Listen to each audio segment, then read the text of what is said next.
Brought to you by V-Guard.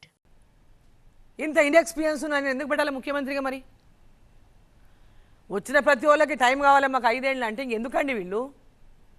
ఎందుకు 5 ఏళ్ళు? Leadership quality ఉండాలండి.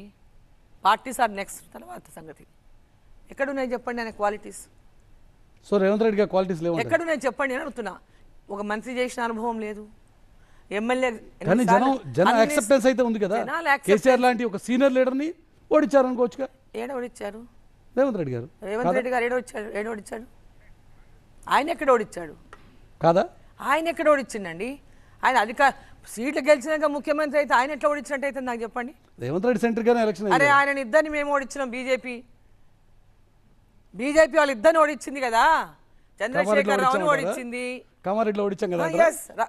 రేవంత్ రెడ్డిని ఓడించింది, బీజేపీ ఓడించింది. వాళ్ళు ఎక్కడ ఓడించారు చెప్పండి? సార్ ఇంకా చాలా ప్రశ్నలు ఉమాసుందరి గారు. మీరు అంటున్నారు అక్కడ మహబూబ్ నగర్లో మీరే ఒప్పుకున్నారు కాంగ్రెస్ 7 సెగ్మెంట్స్లో ఉంది అన్నది. ఇప్పుడు బీజేపీకి అక్కడ లాస్ట్ టైం అంత మోదీ గారు అంత తెలీదు, మీరు ఈ పార్టీ మారని తెలీదు అన్నది కూడా అంటున్నారు. బట్ చాలా మంది మీ లీడర్స్ అటువైపు వెళ్ళిపోతున్నారు, కాంగ్రెస్ అట్రాక్ట్ చేసుకొని వెళ్ళిపోతుంది.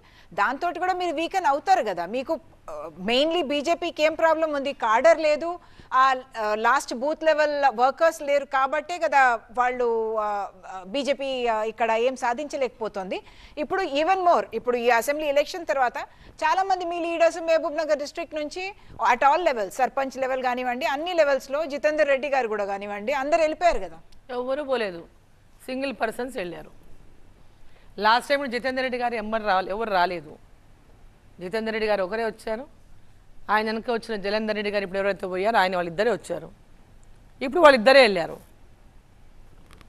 సో అక్కడ పార్టీలో జితేందర్ రెడ్డి గారు కానీ ఆయన వచ్చిన వెంబడి కానీ వాళ్ళు పర్మనెంట్గా ప్రజల్లో ఉండి పాలిటిక్స్ చేసేవాళ్ళు కాదు. ఫస్ట్ థింగ్ అంటే చాలామందికి తెలియదు. జితేందర్ రెడ్డి అంటేనే ఓ ఎక్స్ఎంపీ, సో అక్కడ చాలా ఉండి ఉంటుంది ఏదో వారికి అని అనుకుంటారు. జితేందర్ రెడ్డి గారు పబ్లిక్ మనిషా? ప్రజల్లో పోయి ఒక 2-3 అడిగిరండి ఎవరినన్నా, అట్లా మీకు తెలుసు. జస్ట్ పబ్లిక్ టాక్ అడిగిరండి. జితేందర్ రెడ్డి ప్రజల్లో ఉన్నటువంటి వ్యక్తిగా. ఢిల్లీలో ఉండి ఎంపీలు అంటే ఇదేంది ఓన్లీ ఢిల్లీకి పరిమితం అయిపోయినారు కొందరు.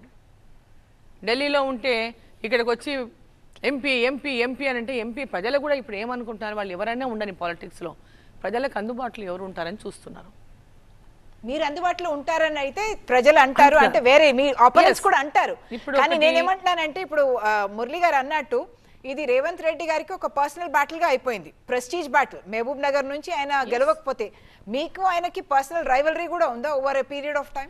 నాకు ఎవరితో నాకు పర్సనల్ రైవలరీ లేదు. ఎవరితో? Nobody. I don't have any personal rivalry పొలిటికల్గా కూడా. ఐ డోంట్ నో వాళ్ళందరికీ నా మీద ఎందుకు ఉంటుందో అర్థం కాదు. Brought to you by V-Guard.